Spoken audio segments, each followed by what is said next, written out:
मधुबन के बाबा, मधुबन के बाबा मुरली वाले, आपका क्या कहना, आपका क्या कहना। ओम शांति। आज 28 अप्रैल 2022 के साकार मधुर महावाक्य हैं। आज मीठे मीठे बाप दादा बोले, मीठे बच्चे अब वापस घर चलना है, इसलिए देह का भान छोड़ते जाओ। मैं इतना अच्छा हूँ, धनवान हूँ, यह सब छोड़ अपने को आत्मा समझो। बाबा ने कहा, मीठे बच्चे अब वापस घर चलना है, इसलिए देह का भान छोड़ते जाओ। मैं इतना अच्छा हूँ, धनवान हूँ, यह सब छोड़ अपने को आत्मा समझो। आज मुरली में बाबा ने प्रश्न पूछा कि किस निश्चय व धारणा के आधार पर तुम बच्चे अपनी ऊंची तकदीर बना सकते हो। और उत्तर में बाबा कहते, पहला निश्चय चाहिए कि हम आत्मा हैं। अभी हमें शरीर छोड़कर वापस घर जाना है, इसलिए इस दुनिया से दिल नहीं लगानी है। और दूसरा पॉइंट बाबा कहते हैं, हमको पढ़ाने वाला और साथ ले जाने वाला शिव बाबा है।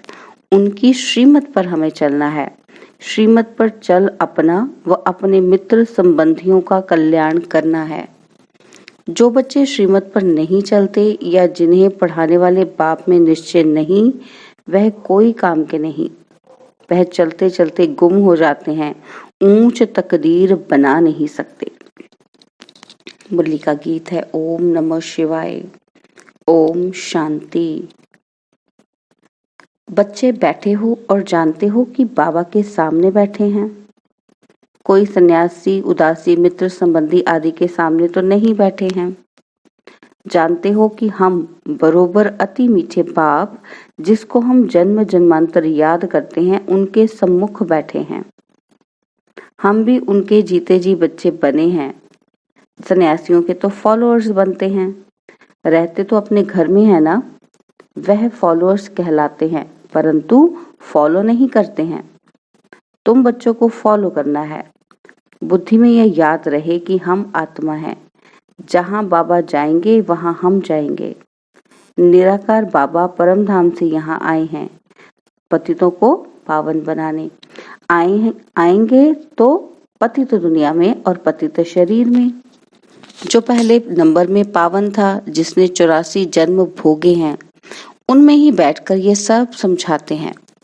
यहाँ बहुत बच्चे बैठे हैं, टीचर्स कोई एक को पढ़ाएंगे क्या? भगवानुवाच, सिर्फ अर्जुन प्रति ऐसा तो हो ना सके। बच्चे जानते हैं कि हम आत्माएं बाप के सामने बैठी हैं और कोई भी सत्संग में ऐसा नहीं समझेंगे। तुमको समझाया जाता है कि तुम्हें अभी वापस चलना है, शरीर को तो यहाँ ही छोड़ना है, इसलिए देह का भान छोड़ते जाओ। मैं इतनी अच्छी हूँ, धनवान हूँ, यह सब छोड़ना है। मैं आत्मा हूँ, यह निश्चय करना है। बाप को याद करते करते बाप के साथ चल पड़ना है। शिव बाबा कहते हैं, मुझे तो देह का अभिमान हो न सके, क्योंकि मुझे तो अपनी देह ही नहीं है। तुमको भी पहले यह देह अभिमान थोड़ी था। जब तुम आत्मा मेरे पास थी, फिर तुमने 84 जन्म पाठ बजाया। तुम कहेंगे कि हमने राज्य भाग्य लिया था, फिर हराया। अब फिर तुमको मुक्ति धाम वापिस ले चलने आया हूँ। शरीरों को तो नहीं ले जाऊंगा। यह पुराना शरीर है, इसका भान तो बुद्धि से तोड़ना है। रहना भी अपने ग्रस्त व्यवहार में है। यह कोई संन्यास मठ नहीं है।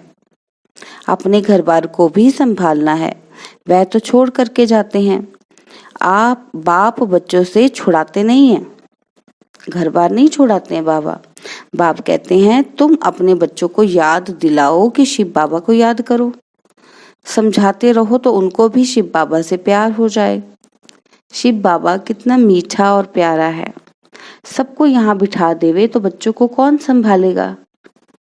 यहाँ ऐसे बहुत बच्चे हैं जो यहाँ से शरीर छोड़कर जाते हैं, फिर दूसरा जन्म लेकर आएंगे बाप से वर्षा लेने, मिलेंगे भी। यह निश्चय होना चाहिए कि हम आत्मा हैं। यह शरीर छोड़कर वापस जाना है, यहाँ हमारी दिल नहीं लगती। सन्यासी लोग कहते हैं कि ब्रह्म तत्व में लीन हो जाएंगे। अनेक मतांतर हैं, यहाँ तो एक ही बाप है। बाप आया है हम बच्चों को वापस ले चलने। सतयुग में ही यह सब धर्म नहीं थे, अभी सतयुग स्थापन हो रहा है। अभी बाबा रीइनकार्नेट हुआ है, तुम अभी रिजुविनेट हो रहे हो। रीइनकार्नेशन एक के लिए कहेंगे। बहुत बच्चे लिखते हैं कि बाबा हमारी जीवन में अच्छा ही परिवर्तन आया है, कभी थोड़ा क्रोध आ जाता है। हाँ बच्चे, ये तो होगा ही। बीमारी कोई फट से छूट जाती है क्या? सब गुण निकलते निकलते निर्गुण बन गए हो, अभी सर्वगुण बनना है। बाबा कहते हैं अभी सर्वगुणवान बनना है। तुमको अथाह धन मिलता है, वहां लोभ की तो बात ही नहीं है। यहाँ लोभवश कितनी चोरी आदि करते हैं। ऑफिसरों की गफलत से अनाज के गोदाम खराब हो जाते हैं और फिर जला देते हैं। यहाँ तो मनुष्य भूख मरते हैं। तुम समझते हो कि हमको शिव बाबा पढ़ाते हैं। पहले जब तक किसी को यह निश्चय नहीं कि शिव बाबा हमको पढ़ाते हैं तो कोई काम का ही नहीं। बाबा ने समझाया तुम्हारी आत्मा पतित बनी है, अभी पावन बन रही है। श्रीमत पर जरूर चलना है, अपनी मत नहीं चलानी है। मित्र संबंधियों का श्रीमत से कल्याण करना है। चिट्ठी लिखनी है, श्रीमत से नहीं लिखेंगे तो अकल्याण करेंगे। बहुत हैं जो छिपाकर चिट्ठी लिखते हैं। बाबा शिक्षक बैठे हैं तो बाबा को बताना चाहिए। बाबा तुमको ऐसी चिट्ठी लिखना सिखाएंगे जो पढ़ने वाले का रोमांच खड़ा हो जाए। बाबा मना नहीं करते हैं, तोड़ निभाना है, नहीं तो चैरिटी बिगिंस एट होम कैसे होंगे। कई हैं जो श्रीमत पर नहीं चलते तो गुम हो जाते हैं, तकदीर में नहीं है तो चल न सकें। ऐसे बहुत पुरुष आते हैं जिनकी स्त्रियां नहीं आती हैं, मानती नहीं हैं। शिव बाबा लिखते हैं तुम तो कमजोर हो, उनको भी समझाओ। तुमने तो प्रतिज्ञा की थी कि आज्ञा मानेंगी।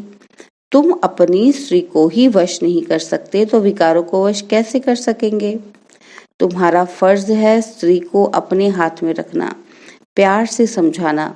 शास्त्रों में ये सब इस समय की बातें लिखी हुई हैं। तुम ब्राह्मण भी पहले बुद्धू थे, अब बाबा ने बुद्धिवान बनाया है। तुम जानते हो शिव बाबा ने 5000 वर्ष पहले ही ऐसा ही पाठ बजाया होगा, ऐसे ही समझाया होगा, और ये ब्रह्मा भी जान गए हैं। तुम अभी पुरुषार्थ कर रहे हो, जो अच्छी रीति सर्विस करेंगे वही फरिश्ता बन जाएंगे। अगर हिसाब किताब रह जाता है तो सजा खानी पड़ेगी। अभी तुम सम्मुख बैठे हो, शिव बाबा तुमको सुनाते हैं। ऐसे मत समझो कि ब्रह्मा सुनाते हैं। शिव बाबा कहते हैं कि बच्चे अब नाटक पूरा होने वाला है, तुम मेरे से योग लगाओ तो पवित्र बन जाएंगे। तुम जानते हो अब साजन लेने आया है और तुमको पढ़ाते भी हैं। कितना वंडर है, तुम कितने सौभाग्यशाली हो, तो एक की श्रीमत पर चलना चाहिए ना। कहते हैं कि तुम सबसे श्रेष्ठ से श्रेष्ठ हो। मैं श्री श्री हूँ, तुमको श्री श्री श्रेष्ठ बनाता हूँ, श्रेष्ठ दुनिया बनाता हूँ। यहाँ कितने पतित हैं और अपने ऊपर श्री का टाइटल रखाते हैं। तुम रावण पर विजय प्राप्त करके जाते हो। तुम्हारी आत्मा रूपी सुई पर कट लग गई है। अब चुंबक आकर साफ करते हैं। साफ होंगे तो साथ चलेंगे। कट उतारने के लिए बाबा को याद करो। माताएं श्री कृष्ण के मुख में माखन देखती हैं, वह है स्वर्ग रूपी माखन। दो बिल्ले आपस में लड़ते हैं और माखन श्री कृष्ण को ही मिलेगा। श्री कृष्ण अकेला थोड़ी राज्य करेगा। सूर्यवंशी चंद्रवंशी घराना चलता है, उसके बाद फिर राजाओं का घराना आ जाता है, वह भी बहुत पुराने चलते रहते हैं। पीछे प्रजा का प्रजा पर राज्य होता है। अभी तुम जानते हो, क्या जानते हैं हम, कि बाबा ने हमको पाठ बजाने भेजा था। स्वर्ग में हम बहुत सुखी थे। 21 जन्म का वर्षा भारत में ही गाया जाता है। वह कन्याएं 21 जन्मों के लिए वर्षा दिलाती हैं। बाबा कितनी अच्छी रीति समझाते हैं, तो भी किसी किसी के पुराने सड़े हुए अवगुण निकलते नहीं हैं। बाबा बड़ा मार्शल भी है। बाबा के साथ धर्मराज भी है। अगर श्रीमत पर ना चले तो उनका राइट हैंड धर्मराज भी है। बाबा की गोद में जन्म लिया, फिर वहां जाकर मर जाते हैं तो कितना घाटा पड़ जाता है। श्रीमत पर नहीं चलते तो मर जाते हैं। कितना समझाते हैं कि सिर्फ बुद्धि से समझो कि बाबा हम आपके हैं। इस समय सारी दुनिया पत्थर बुद्धि है। यह बाबा भी कहते हैं कि हमने शास्त्र आदि पढ़े थे, जानते कुछ नहीं थे। अगर कोई कहे कि मुझे ये शिक्षा गुरु से मिली है, तो क्या गुरु से शिक्षा एक को ही मिलती है क्या? गुरु के फॉलोअर्स तो बहुत होते हैं। अगर गुरु की शिक्षा ली होती तो गुरु की पदवी भी ली होती। ये तो बात ही निराली है। शिव बाबा इनके द्वारा शिक्षा दे सबसे बुद्धि योग हटवाते हैं। एक ही धक से सब कुछ छुड़ा दिया। बहुत बच्चों ने ऐसे ही किया। भट्टी बननी थी। पाकिस्तान में बच्चों की कितनी संभाल हुई। बुद्धिमानों की बुद्धि में बाबा बैठा था। हम पाकिस्तान गवर्नमेंट को कहते थे अनाज अच्छा नहीं मिलता। झट ऑफिसर्स कह देते जो चाहिए सो पसंद कर ले जाओ। बुद्धि का ताला खोलने वाला बाबा था। सहन तो कुछ करना होता है। कुमारियां कितनी मार खाती हैं, कितना याद करती हैं।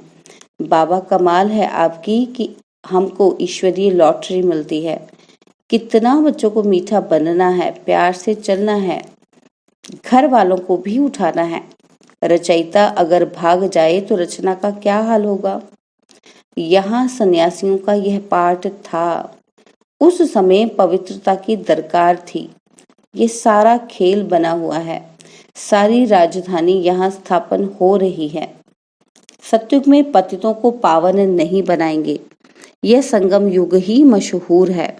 बाबा कहते हैं मैंने आगे भी कहा था कि कल्प के संगम युगे आता हूँ। उन्होंने फिर युगे युगे कच्छ मच्छ अवतार लिख दिया है। मनुष्य भी सत्य सत्य करते रहते हैं। रावण राज्य है ना। सन्यासी सदैव शांति मांगते हैं, सुख को नहीं मानेंगे। कहेंगे ज्ञान ठीक नहीं है। दुनिया में सुख है कहाँ। राम था तो रावण भी था, कृष्ण था तो कंस भी था, और स्वर्ग में अपार सुख था। कृष्ण को इतना प्यार करते हैं, वह तो स्वर्ग में ही मिलेगा। यह तो अभी तुम्हारी मनोकामना पूर्ण होती है। तुम जानते हो बाबा कृष्णपुरी में ले चलने के लिए पुरुषार्थ करा रहे हैं। तो बाबा के साथ सच्चाई सफाई बहुत चाहिए। छिपाने से बहुत नुकसान होता है। ना सुनाने के कारण भूल वृद्धि को पाती रहती है। बाबा कदम कदम पर श्रीमत देते हैं, फिर भी कोई राय पर ना चले तो बाबा क्या करे। बाबा समझाते हैं कि तुम ईश्वरीय संतान में बड़ी रॉयल्टी और सियानापन चाहिए। बहुत प्यार से तुम्हें सबको बाप की पहचान देनी है। पूछते हैं परमपिता परमात्मा के साथ तुम्हारा क्या संबंध है। वह तो स्वर्ग का रचयिता है, तो स्वर्ग के मालिक बने का वर्षा होना चाहिए। तुमको वर्षा था, हरा दिया, फिर तुमको देते हैं। यह लक्ष्मी नारायण यहाँ का लक्ष्य है। बाप जरूर सत्युग का ही राज्य भाग्य देंगे। तुम बच्चों को सर्विस करनी चाहिए, सबको जियेदान देना है। 21 जन्म के लिए तुम ही महान पुण्य आत्मा हो। तुम्हारे जैसी पुण्य आत्मा कोई हो न सके। पुण्य की दुनिया में तुम चलने वाले हो। बहुत मीठा बनना है। यह है पतित पावन बाप और दादा। बच्चों को वैश्यालय से निकाल शिवालय में ले चलने के लिए आए हैं। इनको रौरव नरक भी कहते हैं। यहाँ दुख ही दुख है। बाबा आया है दुख धाम से निकाल सुख धाम में चलने के लिए, ले चलने के लिए। हम ऐसे पारलौकिक माता पिता से सदा सुख लेने के लिए, मिलने के लिए आए हैं। ये बहुत खुशी की बात है। तुम्हारे को खुशी है कि हम शिवालय स्थापन करने वाले भोलानाथ भंडारी बाबा के पास जाते हैं। याद भी शिव को करना है, रथ को नहीं करना है। अच्छा, मीठे मीठे सिकिलते बच्चों प्रति माता पिता बाप दादा का याद प्यार और गुड मॉर्निंग। रूहानी बाप की रूहानी बच्चों को नमस्ते।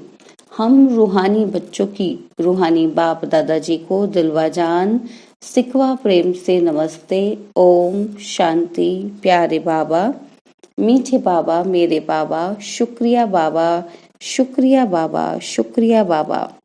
धारणा के लिए मुख्य सार है, पहला पॉइंट है, बाप के साथ सदा सच्चा रहना है, कुछ भी छिपाना नहीं है, बहुत बहुत रॉयल्टी और समझदारी से चलना है। सेकंड पॉइंट है, 21 जन्मों के लिए हर एक को जीवदान देने की सेवा कर पुण्य आत्मा बनना है।